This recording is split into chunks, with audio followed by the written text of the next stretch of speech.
The objectives of ITAP in this context is promoting the South-South cooperation and facilitating the sharing of experiences and best practices among IDB member countries, and providing technical assistance programs to selected member countries by helping countries to identify the potential economic sectors and also developing opportunities under each sector, and developing the capacity of the investment promotion agencies or investment promotion intermediaries so that they are in a better shape to attract investments into their economies.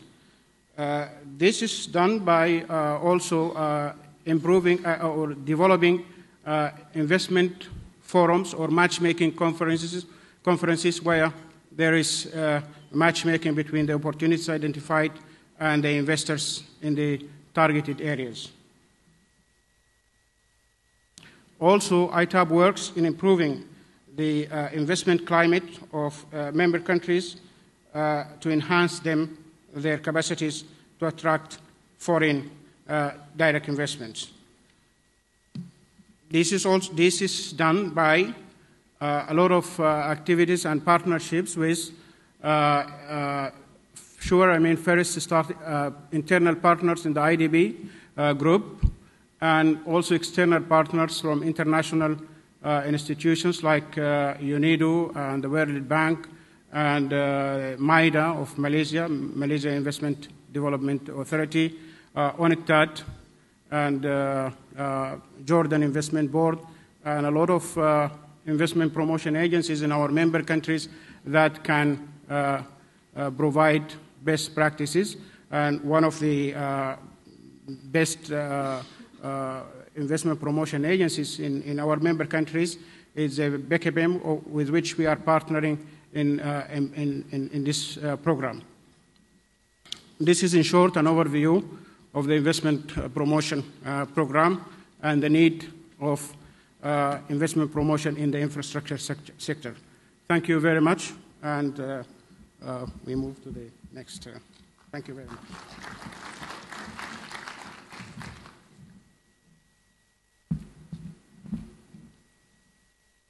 Thank you very much, Mr. Mohammed Bukhari, Head of ITAP Program. So, ladies and gentlemen, we're going to move to the next panel session entitled Attracting Investment into the Infrastructure Sector. So, therefore, we would like to welcome to come on stage as a moderator, Mr. Yong Hee Kong, Senior Fellow, Institute of Strategic and International Studies. And also joining Mr. HK, we call him HK, Dr. Himawan Hariyoga, Deputy Chairman for Investment Promotion, Indonesia Investment Coordination Board, or BKPM. And also we would like to welcome Ms. Emma Sri Martini, CEO of PT SME, Indonesia as Infrastructure Finance Company. And Dr. Walid Abdel Wahab, Director, Infrastructure Department, IDB. And Mr. Rajiv Kanan, General Manager, Structured Finance, SMBC, and Member of Board of Commissioners, PT Indonesia Infrastructure Finance, or IIF. And last but not least, we're going to have Dr. Hashim Hussein, Head of UNIDO ITPO Bahrain. Mr. HK, the stage is yours.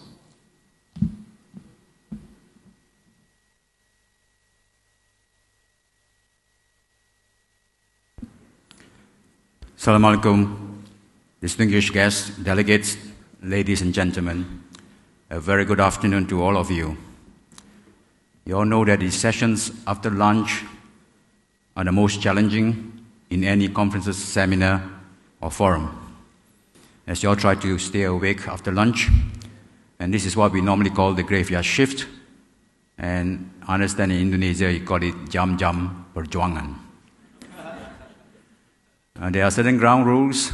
Sometimes it's very difficult to avoid falling asleep because of the lovely lunch. The ground rules is very simple. If you need to doze off, you doze off. But please do not snore. The topic this afternoon is very, very interesting. It's attracting investment in infrastructure sectors. We have 5 distinguished panelists. They will share their experiences and views on the challenges in attracting investment, the current trends in infrastructure financing. Before we move on to the panelists, I'd like to put things into perspective.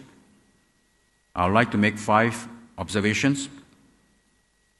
Firstly, investment in improving supply chain infrastructure is 6 times more impactful on GDP growth than lowering tariff barriers. Secondly, there's a huge need for infrastructure globally. Even in Asia alone, according to the ADB report, Asia requires $800 billion a year. And the total for emerging markets can easily be double that. Thirdly, the resources of the multilateral banks are fairly limited. For example, ADB, we are looking at numbers of 160 billion, IDB 150 billion, and the new elephant in the room, the AIIB, the Asian Infrastructure Investment Bank, of $100 billion. And the fourth point I would like to make is that globally there are a lot of funds around, and in a report done recently, pension funds, insurance funds, sovereign funds, and private savings are estimated at $93 trillion. And out of this $93 trillion, only 1% has been invested in infrastructure projects. And these have mainly been in developed countries. The fifth observation is PPP, public-private partnership, or in the case of Indonesia, you call it pay, is a very good mechanism to flow these private funds into badly needed infrastructure. Before I introduce the panelists, let me introduce myself. My name is H.K. Yong. I'm a senior fellow with ICIEC Malaysia, the Institute for Strategic and International Studies. It is a think tank set up by the Malaysian government in 1983. We cover 4 areas, research areas: economic development, social and national unity, security and foreign policy, and finally, technology, innovation, environment, and sustainable development. I head the division on infrastructure development and financing. I was previously the PPP advisor of the Commonwealth Secretary in London, providing advisory and capacity building support to the 53 Commonwealth countries. I'd like to introduce the 5 panelists that we have. They're all very distinguished. The first is Dr. Himawan Hari Yoga, who's the Deputy Chairman for Investment Promotion of the Investment Coordinating Board. He has a degree from Bogor Agricultural University in Agricultural Economics and a Master and PhD from the University of California, Davis.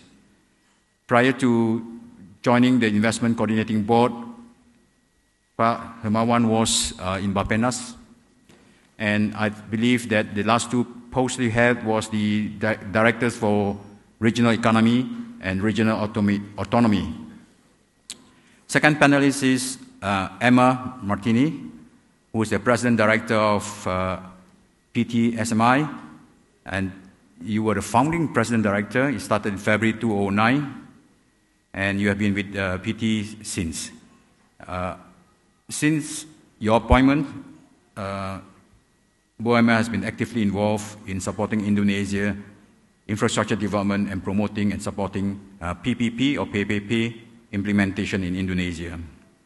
And BUMN was the Director of Finance at PT Perusahaan Pengelola Aset, and also were involved in IBRA, the Indonesian Bank for Restructuring Agency, as the Senior Vice President. BUMN has a degree from ITB, Institute of Technology Bandung, and also attended the Harvard Kennedy School of Executive Program. The third panelist is Dr. Wahid Abdul Wahab. He's the Director of Infrastructure Development Department, which looks after transport, water, energy, ICT sectors in the bank. Dr. Walid also led the introduction of non-sovereign financing, or PPP, in the bank, which grew to become a very important component of the business activity, currently representing around 30% of the total infrastructure financing operation. The fourth panelist is Rajiv Kannan, who is the Director and Head of Investment Banking Asia, Sumitomo Mitsui Banking Corporation, Singapore. And in the new portfolio, I believe you just moved into the new portfolio, Rajiv is responsible for a number of key products, including derivatives, syndication, project finance, ECA finance, asset finance, securitization, and M&A and sponsor finance.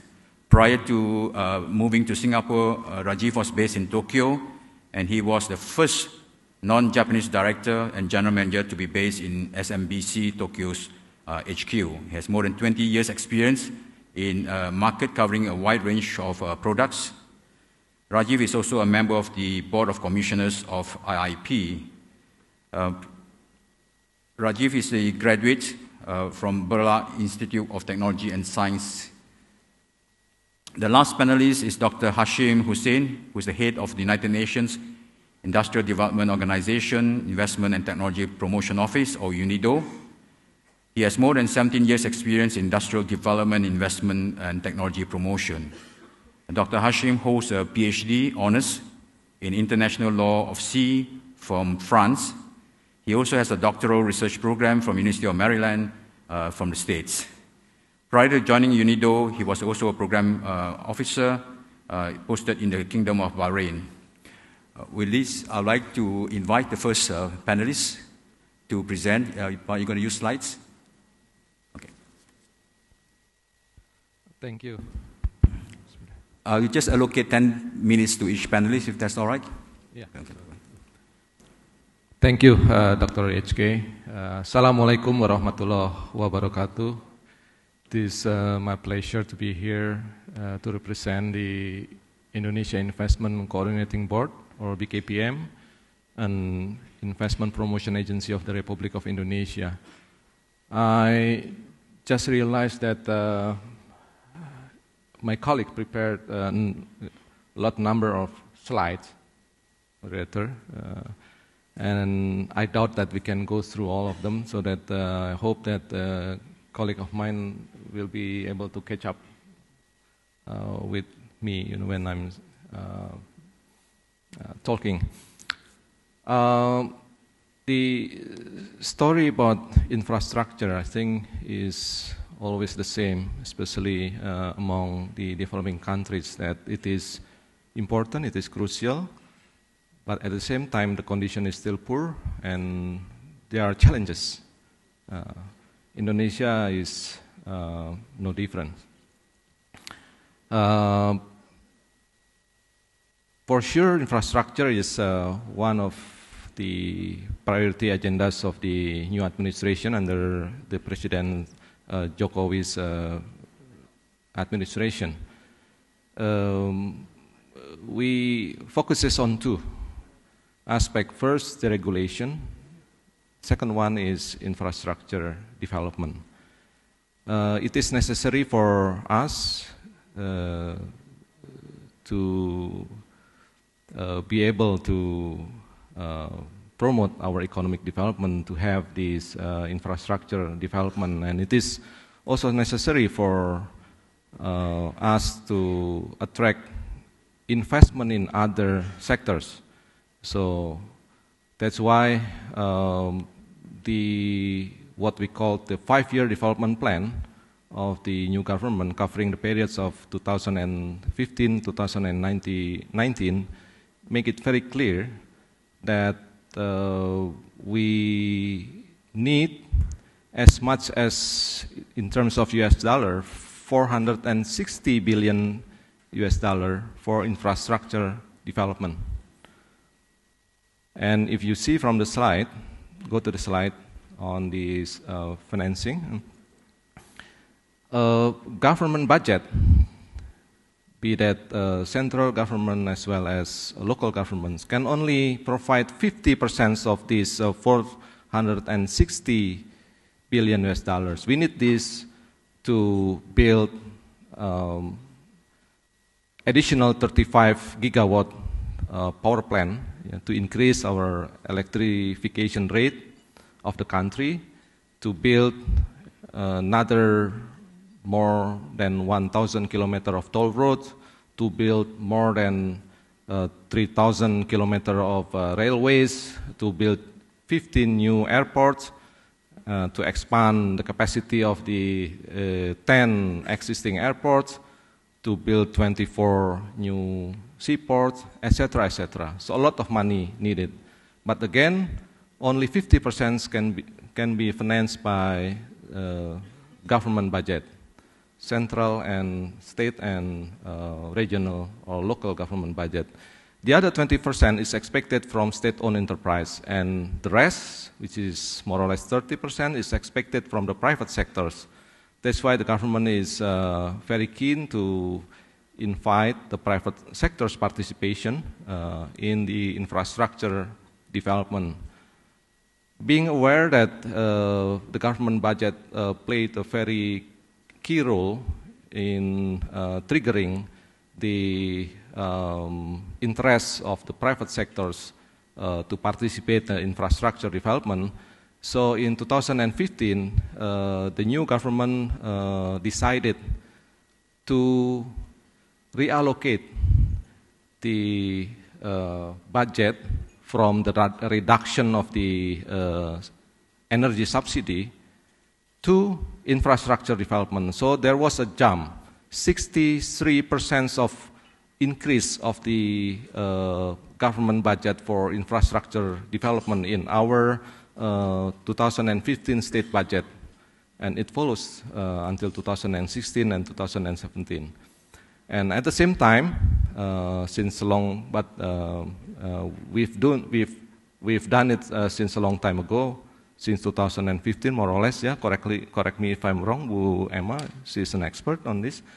That the government is promoting this public-private partnership scheme as the means of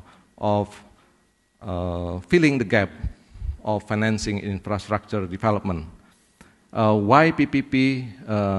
Because we have established the institutional setting, regulatory framework, and some other support systems for this. Basically, what we have been doing is adopting the international best practices in infrastructure, PPP infrastructure development. To mention a few, we started from the establishment of the policy committee for the acceleration of infrastructure development through PPP, for example. And then we established the infrastructure guarantee fund. We established the company, the financing company for infrastructure, PTSMI, where Ibu Emma is the CEO of that, you know. And we also reform the regulation, you know, making investment in infrastructure development more attractive to private sectors. And to make it short,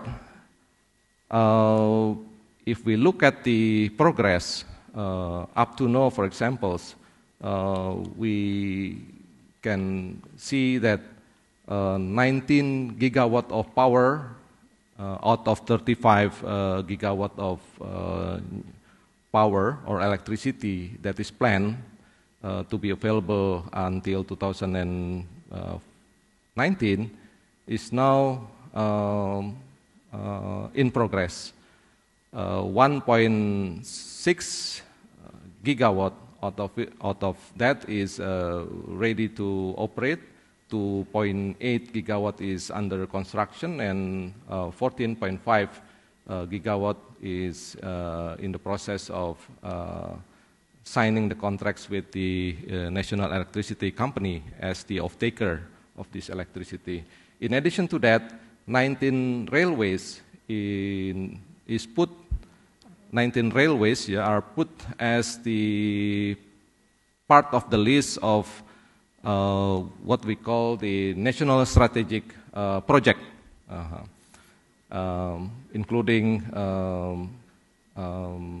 trans highway in Sulawesi Island outside Java, and also the Jakarta MRT.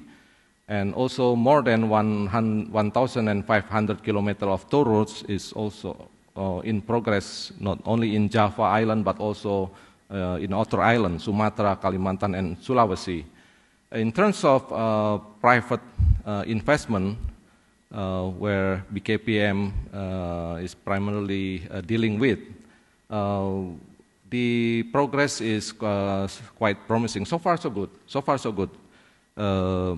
Last year, 2015, we booked the realized investment in infrastructure project as much as 15 billion US dollar.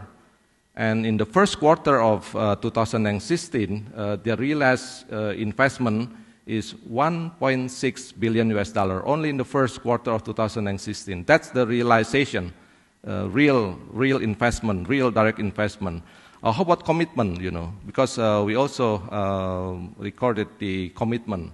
It's even promising, because last year we booked investment commitment in infrastructure project as much as 87 billion US dollar. It's a matter of time that this investment commitment or plan to be realized, and it is our role to facilitate to help the already committed investors to make them easy to realize their investment plan.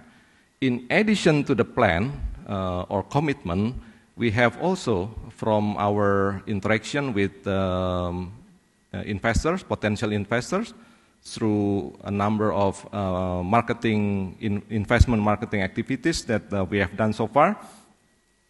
We have also booked as much as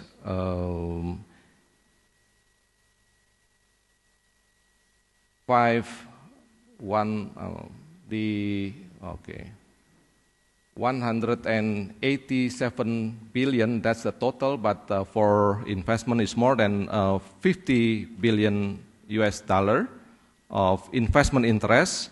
That's only in the infrastructure. If we add the interest in the development of special economic zone, we have more than 80 billion US dollar in addition to the 87 committed investment and 15 billion realized investment.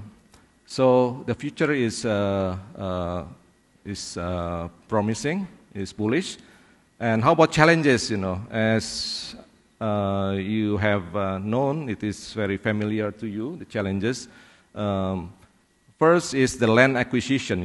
It was even a binding constraint in the past. Before we had the land acquisition law, but now with the land acquisition law, the government has more power, to enforce the land acquisition for public infrastructure development.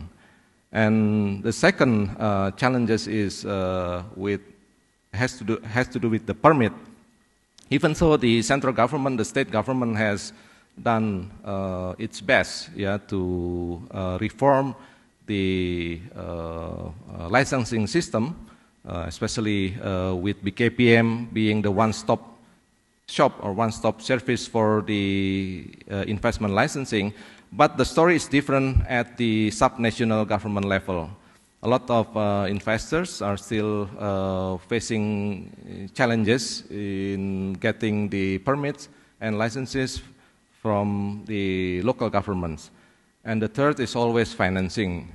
It's big project, always needs big money, and it is not easy.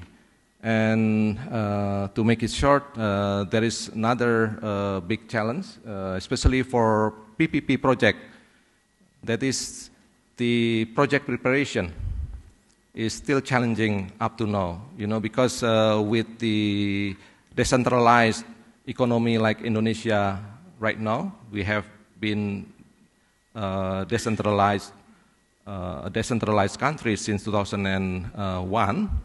We have 34 provinces and more than 500 districts and municipalities, and they are all our potential the contracting agencies, the owners of the projects, and they had been spoiled by the central government for so many years, by providing money from the central government, including loan, etc., for infrastructure development. Now, when it comes to prepare the PPP project, they have problems that, in terms of understanding skills, etc. So these are, among others, the challenges. A lot of things have been done to accelerate the infrastructure development in Indonesia, and among other things are through the presidential decree. Recently, we have at least 2 presidential decrees trying to accelerate a number of strategic infrastructure projects, including to accelerate infrastructure development in energy or electricity. We can elaborate more when times allows. Thank you very much. Thank you very much, Pak Himawan. A very interesting presentation. I'm sure there will be many questions later from the floor. We'll be asking you for the details of the pipeline projects. They're all very exciting. Now with this, I'd like to hand over to Bu Emma with the presentation. Assalamualaikum warahmatullahi wabarakatuh. Very good afternoon. Because this is the most challenging hours, I believe it would be difficult if the topic is so, it's so tough to be digest. But I would like to make it short, not to taking your time so long. Probably just to make it short, before we go through with the substance, the key substance, probably allow me to introduce a little bit of our profile of SMI. For those of you who is not yet familiar with our institutions, that SMI, next slide please. SMI is a state-owned enterprise, which is 100% owned by the government through Minister of Finance. And basically our mandate is to provide long-term financing for the infrastructures. Our legal entity is not just like banking sectors, because we are not regulated under the central bank regulations. We are non-bank financial institutions, so we are expected to come up with the most flexible product financing to support the infrastructures. Our product variants ranging from the senior loan, sub-debt, mezzanine, junior, up until the equity. So we are quite flexible in terms of closing the gap for the infrastructure financing. Basically, the business pillar that we provide to support the infrastructure development, to accelerate the infrastructure development, we divided into 3 different business pillars. The first one, of course, this is our core mandate, which is financing and investments. Now our financing product is much more focused on conventional product, but in the next second half current year, this year, we are planning to establish the Syariah unit.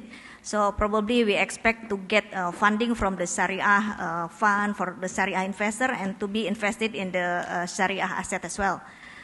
And the second business pillar is advisory services, because given the fact that there are of lack capacity, which is owned by the regional government, by the ministerial, land ministry, who would become the government contracting agency, then we are assigned by the government through Minister of Finance to helping them, to helping the government or regional government to preparing the project.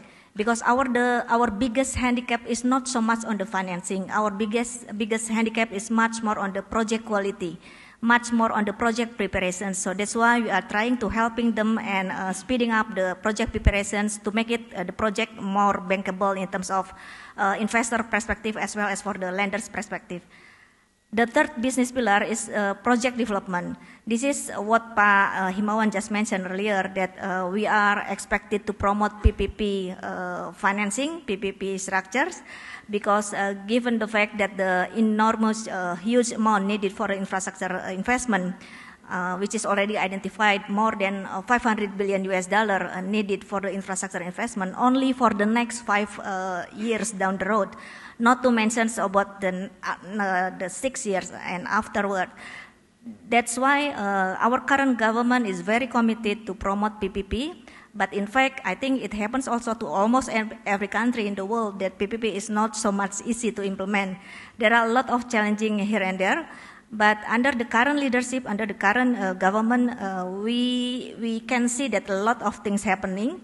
We can see that a lot of, unlock the bottlenecking, the regulation, and then a lot of assignment to SOE as well as for the incentive in terms of optimizing the state budget allocations to promote the infrastructure development. So this is basically our business process.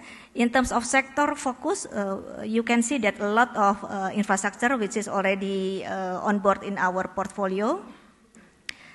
Starting from the electricity, transportations, telecommunications, renewable energy is one of our key focus as well, and water supply as well as with the we have to align with the priority which is declared by the government that we have to support in terms of domestic connectivity as well as intra-island or inter-island. And also to increase the electricity ratio to reach the 99% ratio in the next few years down the road.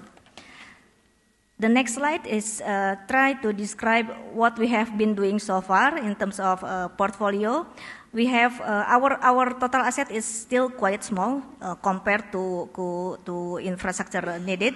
It's only around 2.6 billion US dollar, which is already booked in our current portfolio. And most of the sector is still dominated by the electricity. Power is much more lucrative in terms of the speedy or straightforward deal, because PLN is going to be the only off-taker, which is quite familiar and quite advanced in terms of dealing with the private investors. And by locations is still mainly located in Jawa, Bali, Nusa Tenggara Islands, and the second one is in the Sumatra Island. So in terms of project cost that we are already put commitment is amounted up to more than 118 trillion IDR. So that's why we can create almost multiplier, almost 5.5 times in terms of leveraging of our commitment portion. This is just to give you the financial performance of our portfolio. So you can see the graph on the chart that the government is really committed to support the infrastructure. That's why the growth of our equity increase also is quite significant. Last year we've got additional paid-up capital from the government amounted up to 20 trillion IDR. So it's really showing that the big commitment coming from the government to support these institutions. And then the government would like to establish so-called National Development Bank, whereby these institutions, SMI, would become such an embryo to become the National Development Bank. Currently, we are still finalizing the draft bill to be discussed by the Parliament. And we expected to start a discussion with the Parliament sometimes last quarter this year.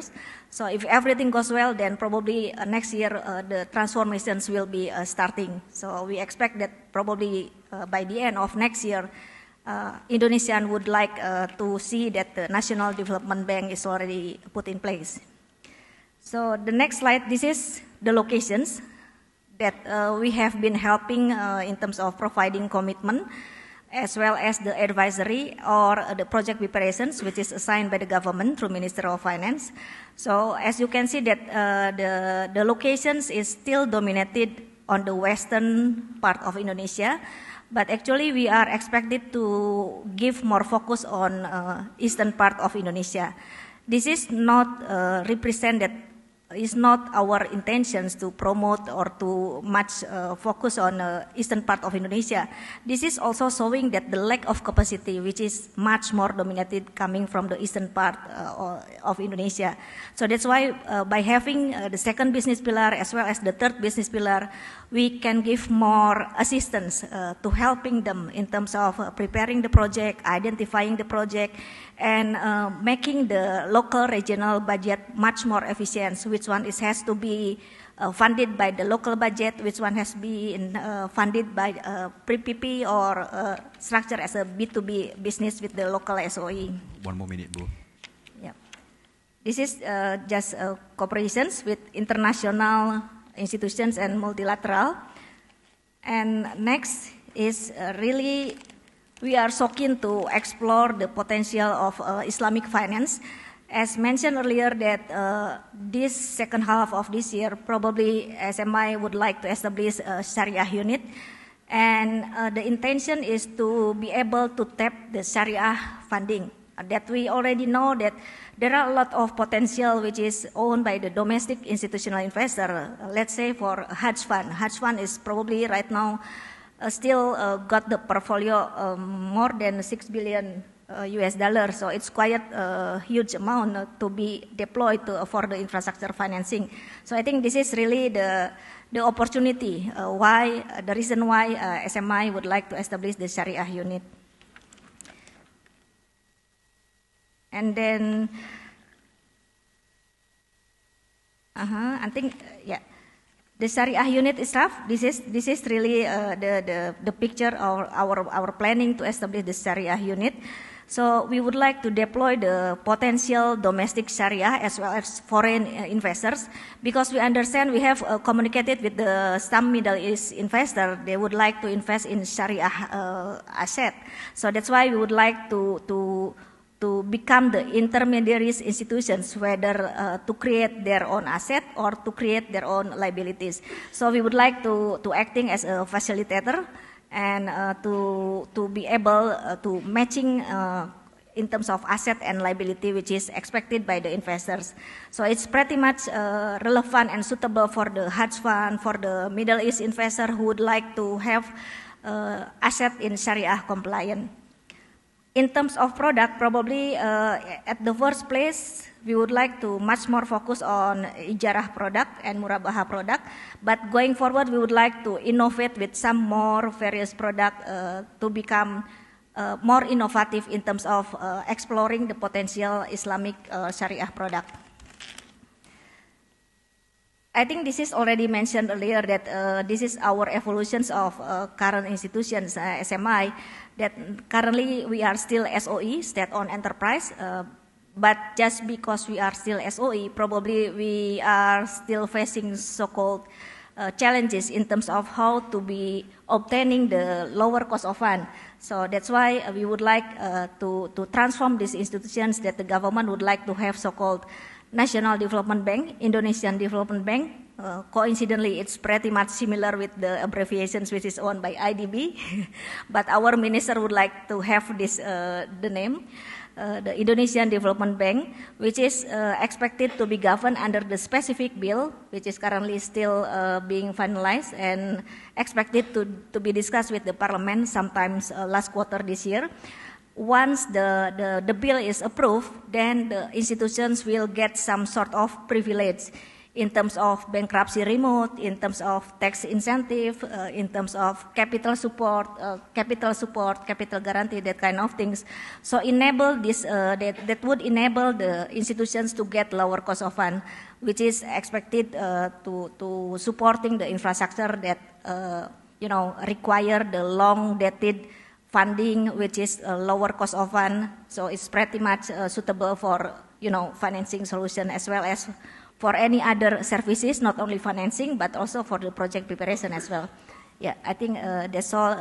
With that, probably I will end my presentations. Would love to have your question and input to explore collaborations in the future. Thank you. Thank you very much, Bu Emma. I think the Sharia compliant is the way forward. Really, most of the PPP projects in Malaysia, as far as I know, financed through Sukuk, so that's actually quite viable. Now, like just in interest of time, can I just hand over to Dr. Walid? Can you please? Yes, please, yes. Whoa. Is this working or just making noise? Assalamu alaikum. Yes. Can I have the presentation, please?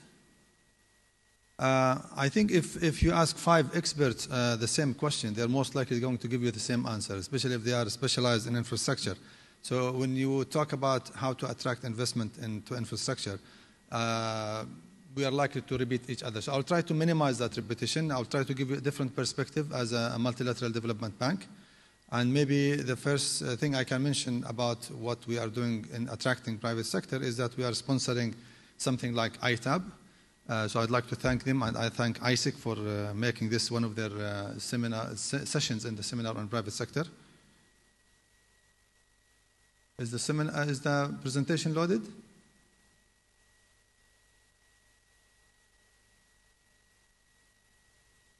Okay. So first one is just a quick reminder that infrastructure since last year has become in the heart of the Sustainable Development Goal. It is no more just a tool for boosting economic growth and creating jobs. The bottom line that the global recognition now that SDGs cannot be achieved without achieving infrastructure goals. And infrastructure, as we all know, is very expensive. So this has increased tremendously the challenge of raising funds for meeting the SDGs.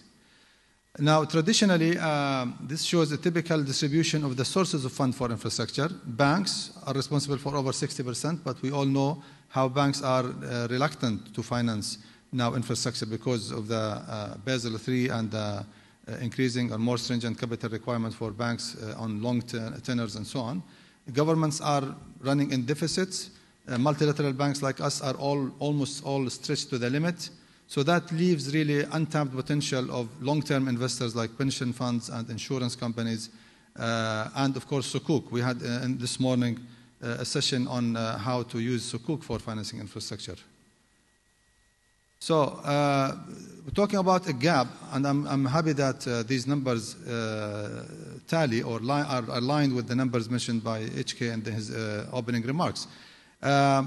There is a lot of numbers in the literature. If you talk about developing countries only, there is something between $1 and $1.5 trillion. I just took the midpoint. $1.25 trillion is the gap. This is what we need to bring as additional investment in infrastructure. Multilateral development banks altogether, 9 institutions, they are likely to put $75 billion every year for the next 3 years. And this is based on work that was done by the MDBs last month in Washington, which leaves about $1.1 trillion. Now, this may appear to be a mind-boggling number. It's a very, very big number, $1,100 billion. But this is only 2.4% of the assets under management by pension funds, investment, insurance funds, and sovereign wealth funds. And another number which HK mentioned, currently the share of infrastructure portfolio and their assets is under 1%. It's actually 0.8%. So it will only take us to increase their share of infrastructure in their asset class to 2.4 to bring this. I'm going directly to some of the key challenges, which I will try to skip some that are mentioned already.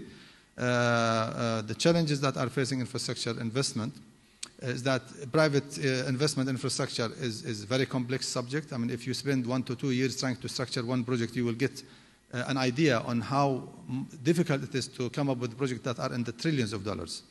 Lack of ready bankable projects, and sometimes lack of a critical mass of projects, because for large investors, they would like to have a continuous flow of deals. Lack of adequate human resources, regulatory framework in many countries, the tariff structure issue, which varies from one country to the other. Developing countries typically have small markets which are below the critical mass of that investment, so regional projects become very important, plus some macroeconomic challenges. Now, if we try to look at what the governments can do, and I think I put this question is a bit provocative, a little bit, because we notice in working in different member country in Asia and in Africa that many countries don't have a good answer to this question, although it's a very simple question. But I don't mean, of course, to tick one of the 3 areas here, but to really have a strategic vision and a plan on how to fund infrastructure. Does the government or the country wants to fund this through a general taxpayer base, or they want the users to pay for it, or a combination of both? So this question relates to what we call infrastructure funding, how we want to fund infrastructure rather than finance infrastructure. And this is not semantic. This is extremely important. And if you try to address how to finance infrastructure without addressing the funding issue, will be like putting the cart before the horse. Other things that government can do very quickly is first strengthening and standardizing the regulatory environment, supporting product innovation by financial institutions, developing human capital, and public awareness and education. We heard this morning also a session about financial literacy in Indonesia. It was very, very low. About 94% of the surveyed population don't even know what capital market means. So to bring sources and money and how to use money to finance capital-intensive expenditures and infrastructure requires some education. Now, to the MDBs themselves, I will try to end with that. What we can do is first provide technical advisory to government at two levels. First, the upstream level where we help create enabling environment. And this is one of the mandates, for example, for ITAP. And downstream advisory where we structure transaction and can be used for replication in the future. The second area is to provide long-term debt and equity financing, project financing, non-recourse, and PPP, and all MDBs do that. Public sector financing, including what we call viability gap financing. If you have a project in infrastructure that is not sufficiently financially viable, then the government needs to bring some public sector money to make it more viable for the private sector. And equity investment through infrastructure funds, either directly or through SPVs. And last and not least, of course, credit enhancement products. There is a whole suite of products of guarantee and insurance products that the likes of ICIEC and MEGA and other similar institutions can provide to attract private financing. And syndication products, of course, is very important. Now, just the last few slides just to mention some of the key initiatives, global initiatives that are happening right now. The heads of MDBs, the 9 MDBs, we have now 2 new who joined this year, as you know, the New Development Bank, which is the BRICS Bank, and the AIIB, the Asia Infrastructure Investment Bank, in addition to the existing 7, so that make 9. Here you see a picture of the 9 presidents of the MDBs who met last month in Washington under what is called the Global Infrastructure Forum. And of the 3 global challenges they discussed, which is migration or refugees, climate change, and infrastructure. So this is partly because of the emphasis put by the G20 on the importance of infrastructure financing. So they wanted all the presidents to be together to see how we can work closer so that we can maximize or scale up our financing to infrastructure. Another initiative we are doing together is what is known as Infrastructure Information System Support. This is basically an electronic platform that provides a wide range of products and services that inform the practitioners and the specialists about this. And as you can see, also the entire line of MDBs are partnering in that. We have the Global Infrastructure Facility, which was launched last year. All MDBs are participating again. It's about basic. This is a project preparation facility for large, complex PPP projects, projects that are beyond the capacity of an individual bank. A Global Infrastructure Hub came as a result of Australian chairmanship of the G20. It's based in Sydney, but it's, again, another knowledge hub platform that is available, provide a lot of support.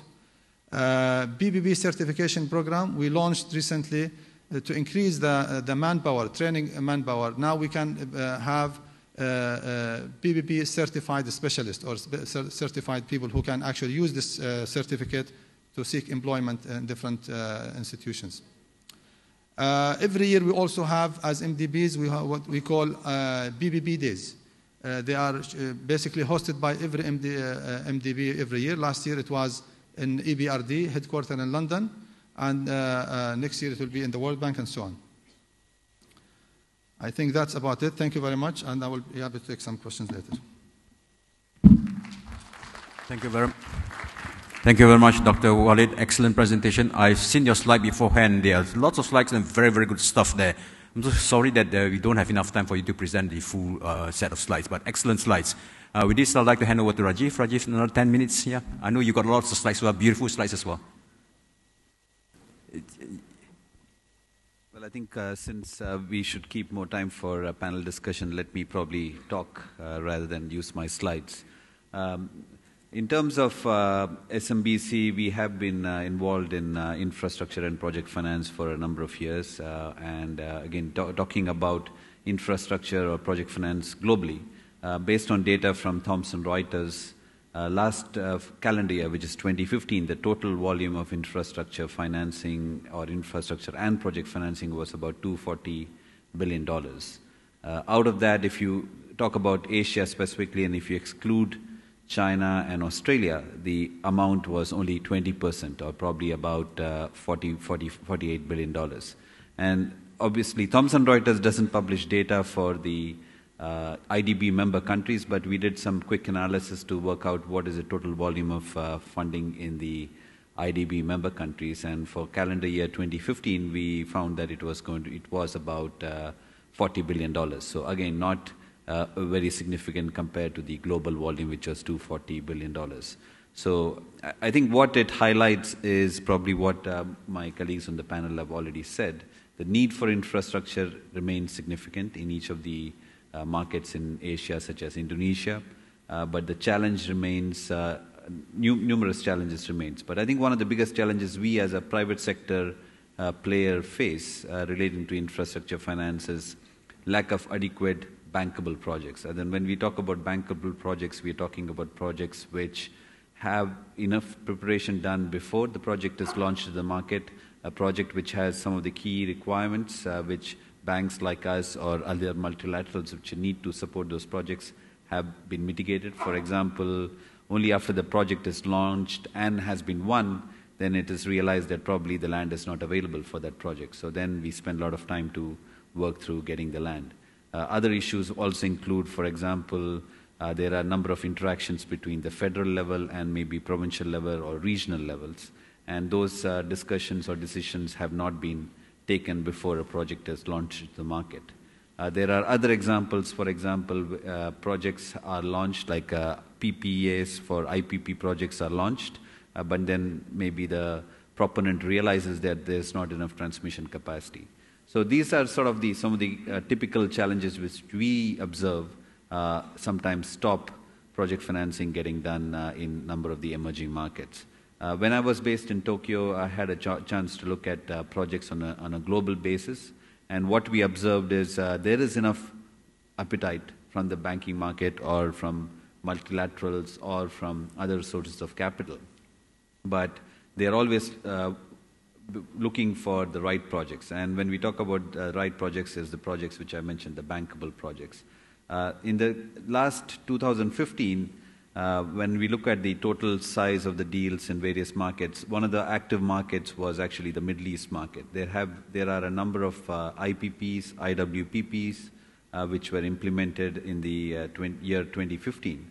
A number of these had the common features where they were basically repeating the structures which were already done before. And I think that is quite important for the banking sector or for the multilaterals or entities like ECAs, because we want to be able to replicate structures which have been successfully adopted before.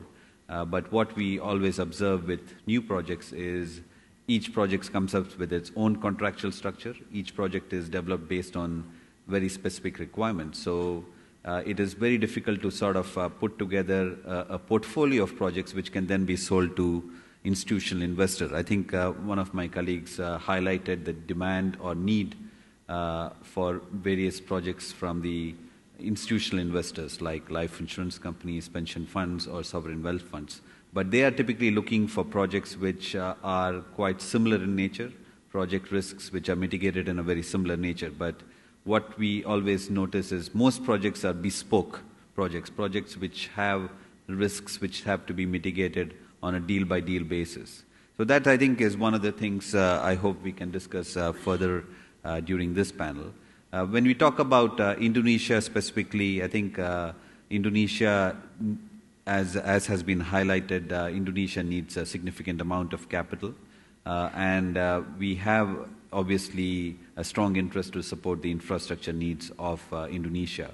Working with SMI, we have also established an entity called PTIIF, which is Indonesia Infrastructure Finance, The other shareholders in this entity is IFC, ADB, and DEG.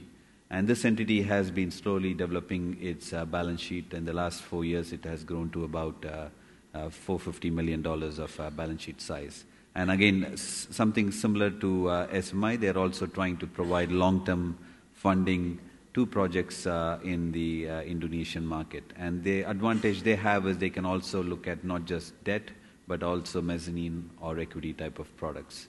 Another initiative which SMBC has done in the Asian market is we have worked with Temasek from Singapore to establish an entity called Clifford Capital. This entity again has support from the Ministry of Finance of Singapore. And the key objective of this entity is to provide, again, very, very long-term funding to projects which have some level of Singapore linkage. And so far, it has built up a portfolio which is close to $1 billion. We have also worked on an entity which is called FDN. This is an entity which we set up jointly with CAF, which is a multilateral agency in the South American region, and IFC, and it is based in Bogota, Colombia. And again, the purpose of this entity is to support PPP investments in the country of Colombia. So I think the point I want to highlight is, as a bank, we are trying to create various initiatives to support the growth of capital or availability of capital to fund infrastructure, but not just to provide capital, but also provide intellectual capital. A key feature of each of these entities which we have established is to try to provide support to the government to help them come up with the right projects which will then raise enough amount of capital from the market.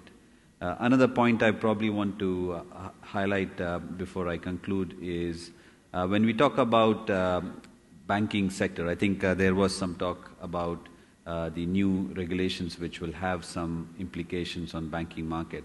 Let me briefly talk about that. I think it is true that the new Basel regulations will create some limitations on how banks apply their capital to very long-term financing. But at the same time, I think it is probably going to be a win-win situation where the banks can work closely with long-term institutional investors, where the banks are willing to take the risk during the initial 5 to 7 years, where typically the projects or greenfield projects particularly have the highest risks. And then once the project is completed and operating, then the institutional investors could come in and basically take over the risk of those transactions. And I believe this could be a model for the future success of providing sustainable long-term capital for project financing. Lastly, I think one of the things I want to highlight is we work very closely with ICIEC. We have worked with ICIEC on projects in Turkey, for example. We have worked on projects in Bangladesh, both in trade finance as well as project finance. And I think entity like ICIEC under the IDB umbrella is a very, very important feature for us to provide risk mitigation, because in certain countries we are unable to take certain political risks or long-term funding risk. And the presence of ICIEC in such countries to support us helps us provide funding for these projects. And I think such entities are important features to attract long-term funding from banks like us. Thank you. Thank you very much, Rajiv. Very good sharing. I'm so sorry that I didn't have enough time to let you do your presentation. You got some very beautiful slides there, but thank you very much for sharing. With this, I'd like to hand over to Hashim. Hashim got slightly less than 10 minutes, about 8 minutes, before we open to the floor for questions, if you don't mind. No problem. As a last speaker, always you have the shortest time, but I will be very short. Actually, I was very pleased to see from the slide presentation of Dr. Abdul Wahab on the SDGs. Actually, UNIDO have been working for the last 2 years and lobbying for the SDG mainly 9, which is infrastructure, industry, and innovation. And now UNIDO is the leading agency for SDG 9. UNIDO, in its 50 years of experience, this year we're celebrating 50 years, we have been always talking about the need of infrastructure for industrial development. We believe on the Chinese proverb,